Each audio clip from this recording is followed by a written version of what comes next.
Well, as we said off the top of the show here, Yang, this is episode 100. We've finally reached the triple figures of the StrayaMania podcast, and what a treat we get as we probably get one of the most, probably the biggest name in the history of pro wrestling.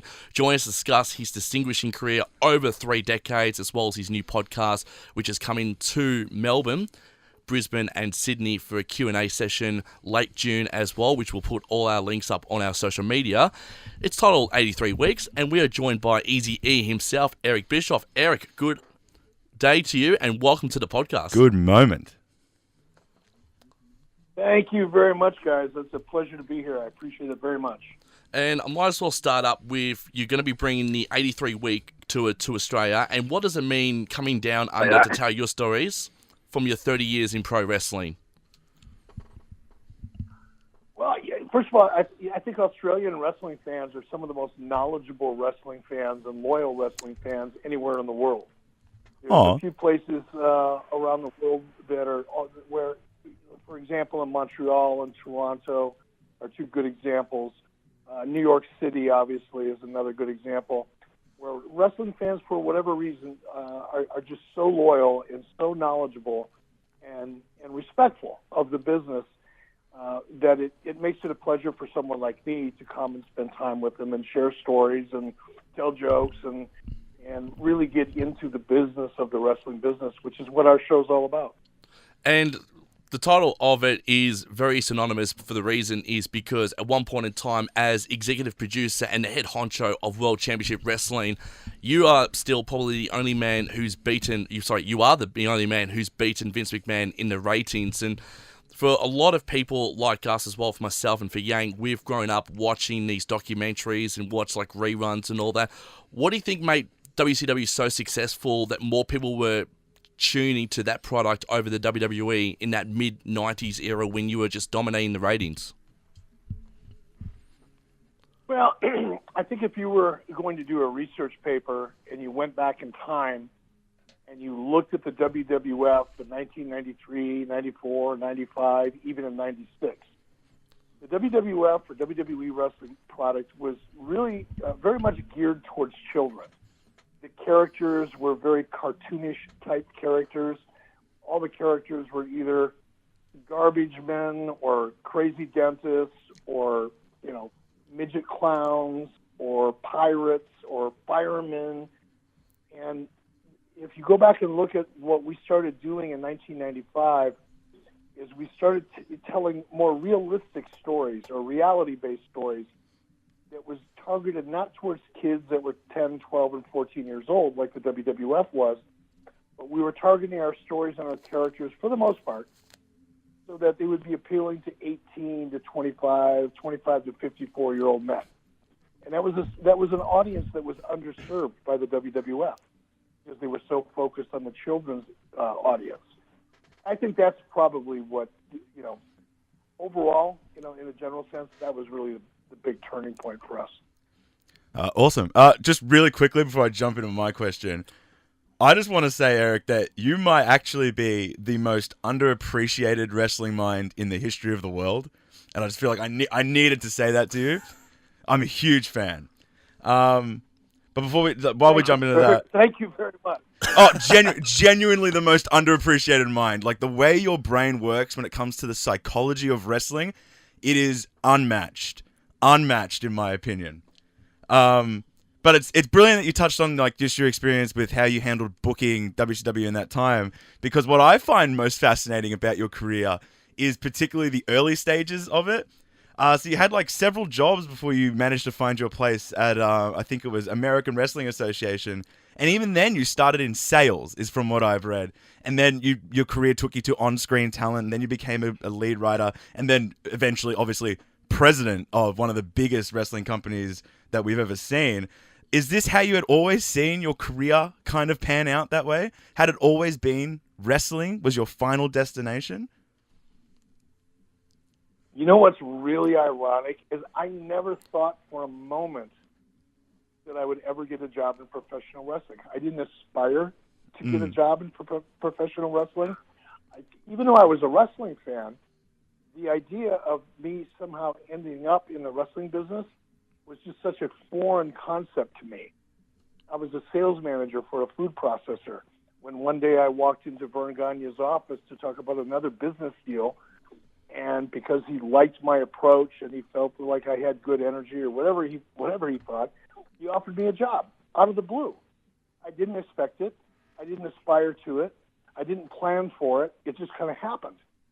And then once I got there, because the AWA was a relatively small company, I had the opportunity to learn every aspect of the wrestling business.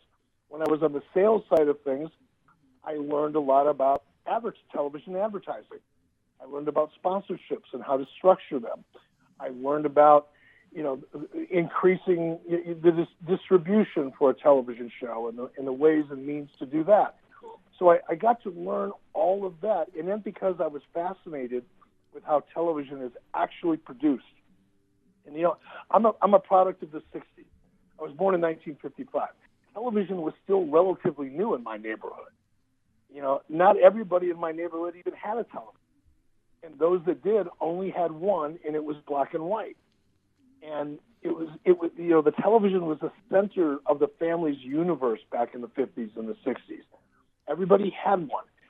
And by the time I got a chance to go to work for Vern Gagne, by that time I was in my early 30s, I still didn't know how television worked.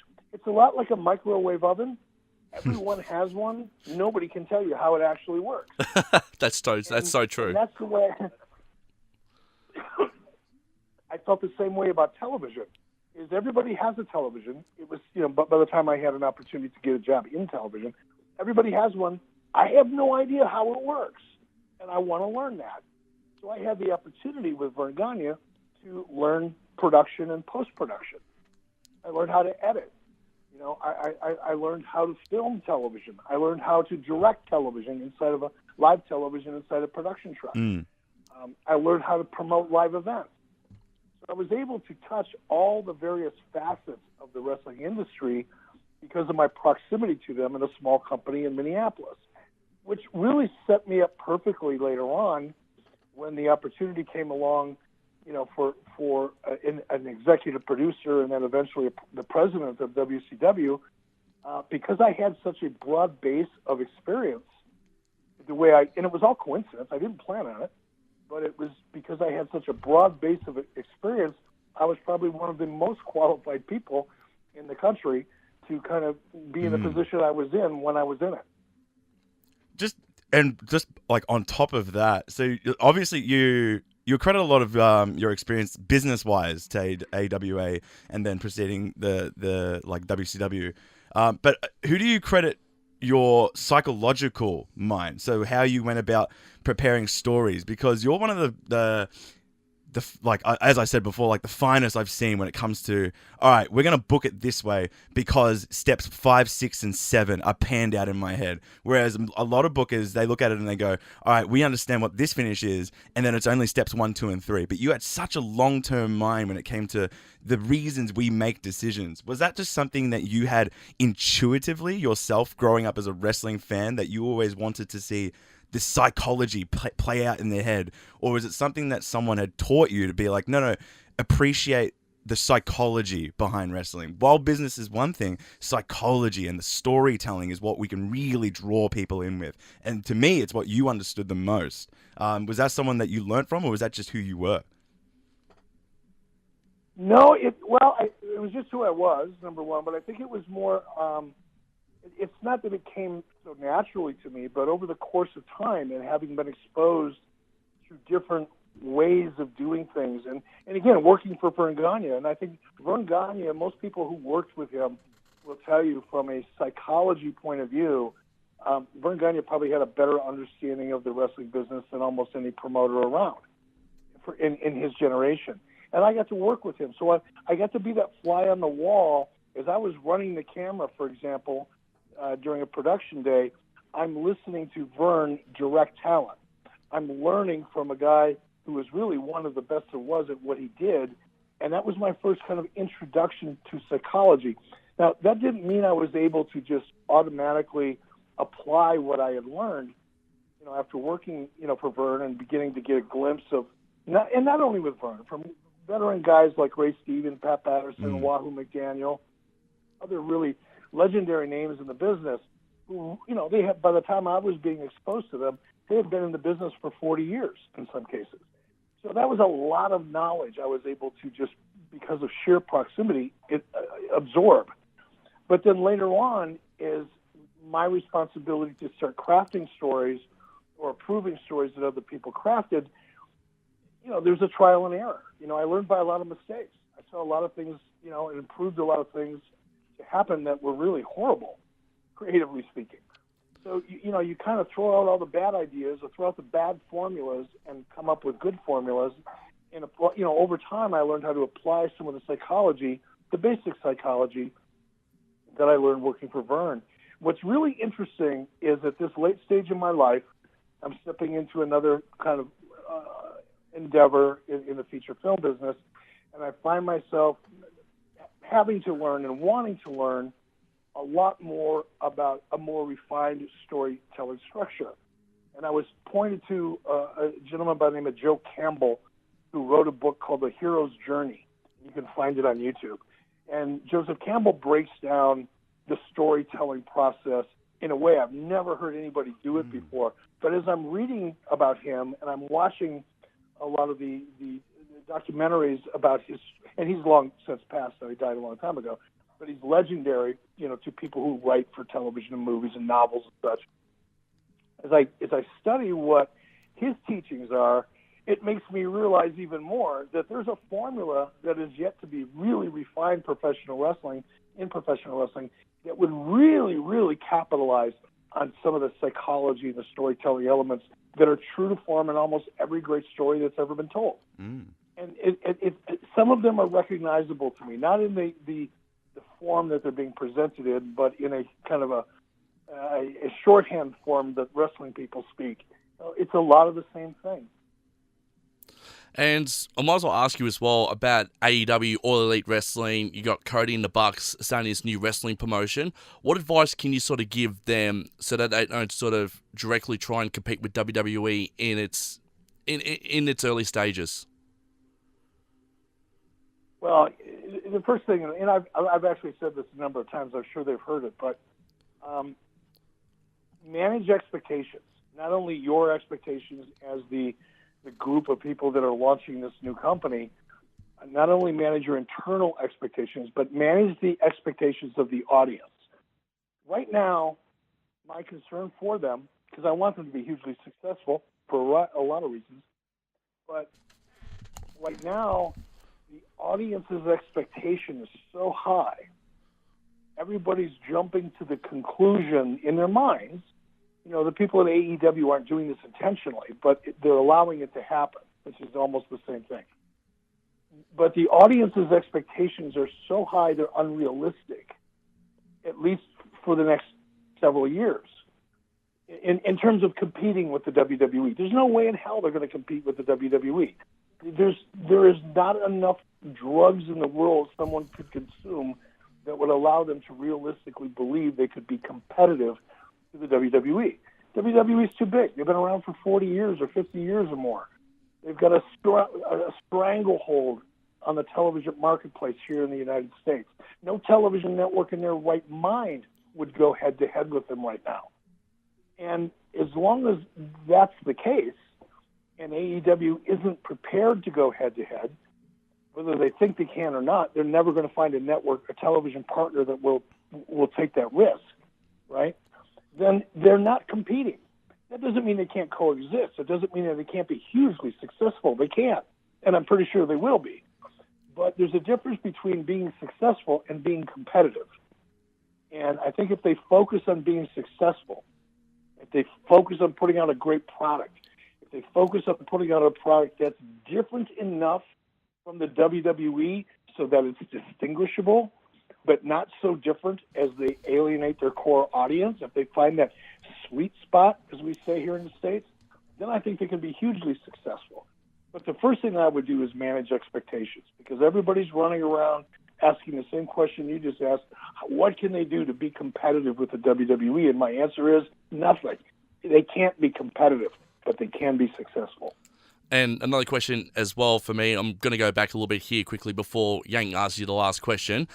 With being Raw General Manager in 2002 and you and Vince sort of keeping that hush-hush, who was it that approached you originally? Because I haven't really heard the story that much. Who was the first person to approach you to say, hey, we would love to have you come on WWE TV and become General Manager of Monday Night Raw, the flagship show? That was Vince McMahon. Vince called me. I knew that he was going to call me. I had people that were friends of mine that were inside of the WWE at a pretty high level. So I got a little a heads up, as they like to say. So I wasn't totally caught off guard. But Vince McMahon called me, and he was very cordial. I describe it in my book. He was very elegant, I think is the word that I use, very gracious. And I knew within 2 minutes of speaking to him on the phone that I was going to go to work for him. It was the right time. It was the right thing to do at the right time. I just want to quickly say that your analysis of AEW, I have been saying it for weeks to these boys here, and you have just completely solidified my argument. I can now firmly have won. Okay, last question. Now, we're going to end on a bit of a fun one, Eric, if that's okay with you. Now, I feel like this is surely something you've never been asked before. And if it has been, then I need to meet this other person, because no one else is like me. But really quickly, just before you go, if you had to make the greatest sandwich of all time, what would you put in it? And most importantly, what bread would you use? I love whole wheat bread. Okay. Okay, so I would go for I'd start out with whole wheat bread, number one. I love pepper jack cheese. I like anything spicy. And I would probably look for a really, really good homemade pastrami. Ooh, I like that. He's giving me the best answer I've ever heard, actually. I'm actually starving now. Well, on that note... so am I, as a matter of fact. As soon as we're done here, my wife and I are going to go out to eat. So you're starting your day. I'm ending mine. Well, on that note, Eric, thank you so much for joining us this afternoon. We're looking forward to seeing you come to Australia in June, and we're looking forward to hearing more of everything that's happened to you in pro wrestling over the last 30 years. Thank you so much. It's been an honor from the both of us to be joining us today. This was a real blast, guys. It was a great interview. You did a great job. You did your homework. I appreciate that very, very much, and I look forward to meeting you. Lovely. Beautiful. Thank you so much for that, Eric.